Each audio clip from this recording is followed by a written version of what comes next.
So thank you all for coming to my research presentation and film screening. And I have to do the thank everyone who got me here thing. So thank you, Dr. Lynette.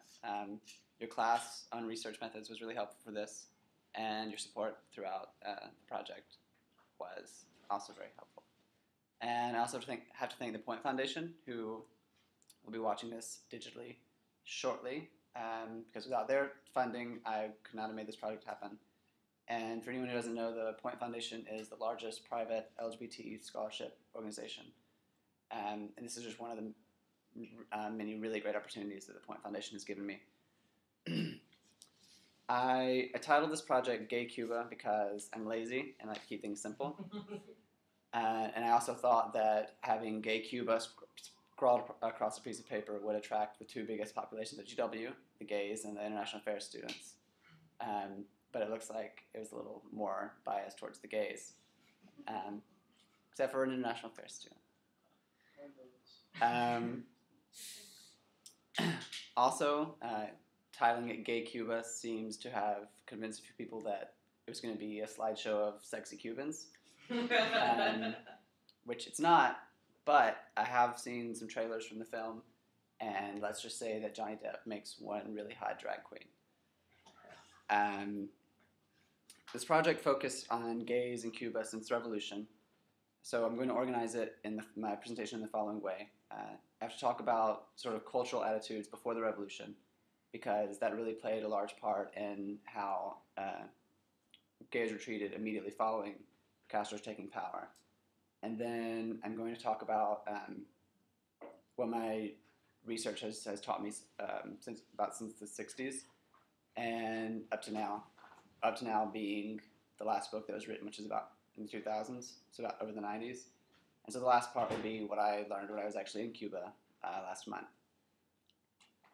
So gays in Cuba before the revolution had always occupied an outcast position in society because Cuba, like many Spanish colonies, had a very strong Catholic heritage. It was very macho.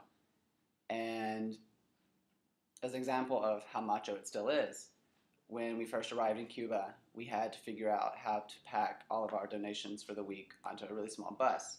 So we spent about an hour as our male bus driver, our male tour organizer from the United States, but of Cuban heritage, and a male worker at the airport tried to figure out that all you needed to do was take something from under the bus and put it on top of the bus and everything would have been fine, which is what our female tour guide was saying the entire hour that we were standing in sweltering Cuban heat. And finally, one of the men, in a very cartoon-like fashion, finally had the idea that we should just take something off the bottom and put it on top. And so we finally got on our way.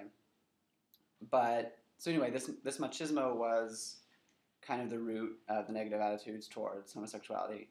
And it resulted in a really strong effeminization of gay Cubans. So gay Cubans themselves saw themselves as like the women of society.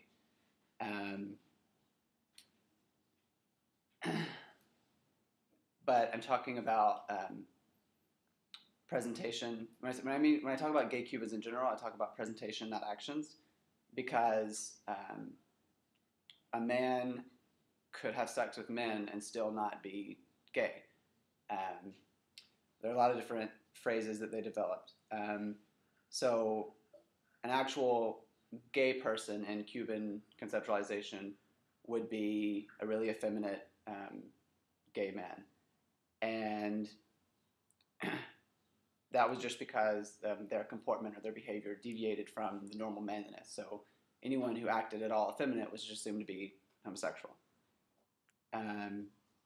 And because of this process of feminization, the gays, which called themselves locas, which is the female variant of the word for crazy,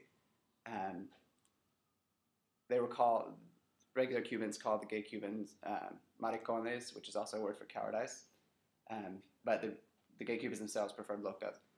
But anyway, locas pursued real men, hombres de verdad. And Reynaldo Arenas, the person in the movie that we're going to watch said, this actually might be a line from the film too. It was not the norm for one queer to go to bed with another queer. She would look for a man. Which led to, like I said earlier, many straight men had sex with locas all the time. They were just being men and exhibiting their manly lustfulness. Also, homosexuals who acted like real men were called entendidos, which means understood, from the phrase entendido pero no dicho, which is understood but not said. And they were kind of looked down on too, but nowhere near to the same extent as the locas. Like in many instances across the world, even here in the United States, the locas were driven from the countryside to Havana, so Havana sort of became the underground gay capital. But as some of you know, before the revolution, Havana was like a really, really seedy Las Vegas run by American gangsters that specifically catered to all the sinful things that 1950s Americans wanted to do. Well, they went to Cuba. So things like prostitution, from both female and male prostitution, became associated with sort of the American decadence before the revolution. So after the revolution, there was sort of a moral disincentive, and Cuba and Castro focused on getting rid of all of the tainted perversions that the Yankee Empire basically had left on Havana. So they started closing all of the more exotic places like pornographic theaters and things like that. But gradually, between 1959 and 1961, the gay space started shrinking and it started becoming more and more, not necessarily criminalized, but there would be police raids, and it was sort of building up to what came later, which is after 1961, when Castro declared that the revolution was actually communist.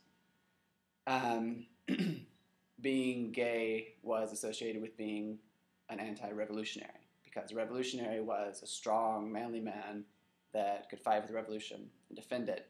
And obviously, someone who's gay can't be strong and manly. During this time, they also had the idea that being gay could be fixed,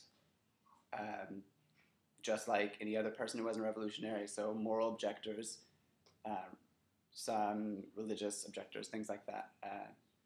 They were all sent to these programs called military units to aid production camps, which is basically forced labor to beef you up and strengthen you and make you a man. So they worked on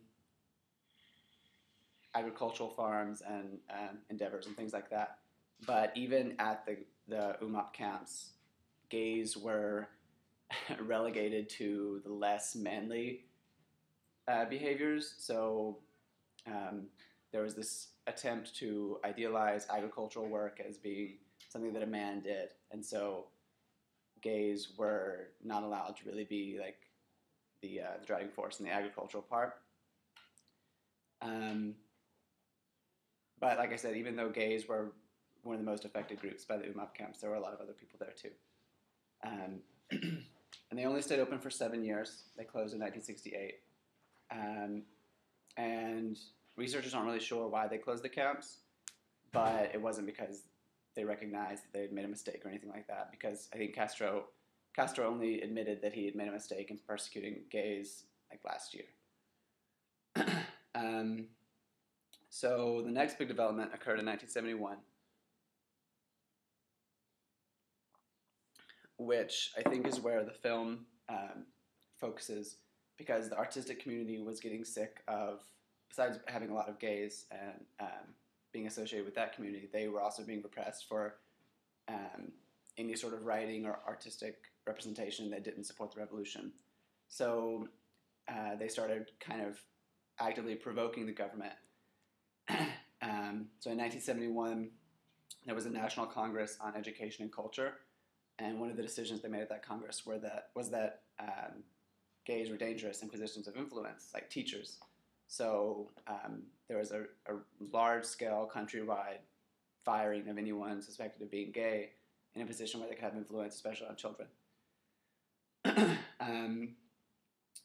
Cuba had a really controversial program for HIV/AIDS. When they first recognized the disease, it was brought to Cuba by Cuban soldiers returning from Africa, because during this time Cuba was fighting for communist revolutions in Africa.